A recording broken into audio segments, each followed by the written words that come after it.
शिवसेना उद्धव गुट की आम आदमी पार्टी और कांग्रेस दोनों दलों को एक नसीहत है। नरेंद्र मोदी को हराने के लिए मिलकर चुनाव लड़ना जरूरी, ये संजय राउत कह रहे हैं। एक साथ रहेंगे तभी देश को आगे ले जा सकते हैं, ये संजय राउत की तरफ से कहा गया है।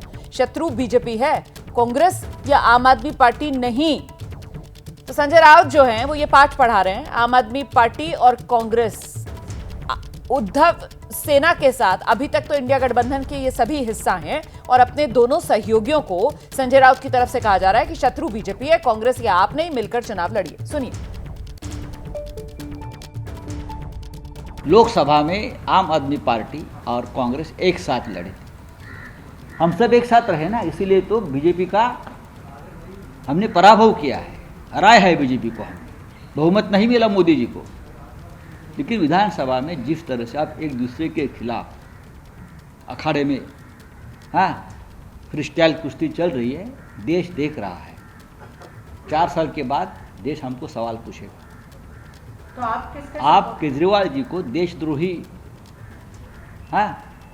इंटरनेशनल साबित करने के लिए अपनी ताकत लगा रहे हो। कांग्रेस ने ये नहीं करना चाहिए। हम सब एक है, एक साथ। हमारा जो शत्रु है देश का वो बीजेपी है। सीधे आपको लेकर चलते हैं, हमारे सहयोगी नीरज पांडे इस वक्त मौजूद है। नीरज, वैसे ये बड़ा दिलचस्प है, ऐसा लग रहा है जैसे संजय राउत जो है वो दिल्ली की राजनीति को समझ ही नहीं रहे। मिलकर चुनाव लड़ा, मोदी जी को हरा दिया, दिल्ली की तो सातों की सातों लोकसभा सीटें जो है वो बीजेपी के खाते में गई।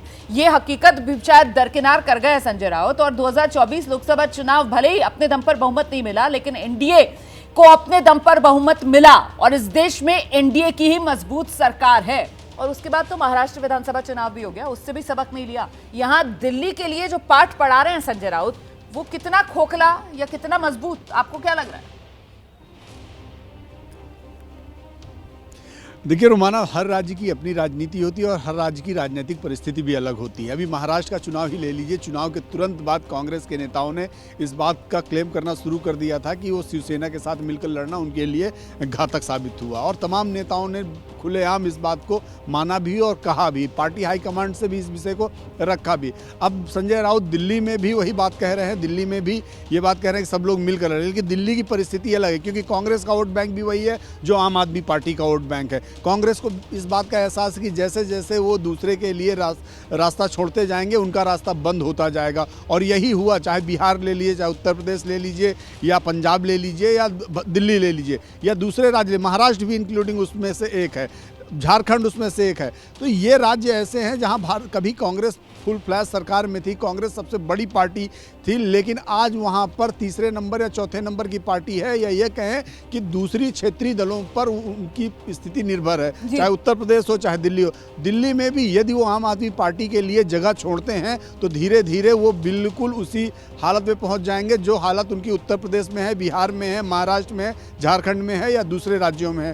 तो कांग्रेस को भी इस बात के लिए बहुत अच्छे से वो जानती है कि वो अगर आम आदमी पार्टी के से अलग होकर अपनी स्थिति मजबूत नहीं करती है तो आने वाले समय में कांग्रेस का जो कैडर है वो पूरी तरह से आम आदमी पार्टी में शिफ्ट हो जाएगा। और उनके लिए दिल्ली में कोई जगह कहा जाता है कि साहब कब्र का हाल तो मुर्दा ही जानता है, कुछ उसी अंदाज में जो सियासी हकीकत है दिल्ली की सियासत की अगर बात की जाए तो जाहिर सी बात है शिवसेना उद्धव गुट के बजाय तो कांग्रेस पार्टी उसको बेहतर समझ रही होगी और उसी लिहाज से वो अपने लिए यहाँ पर फैसले ले रही है।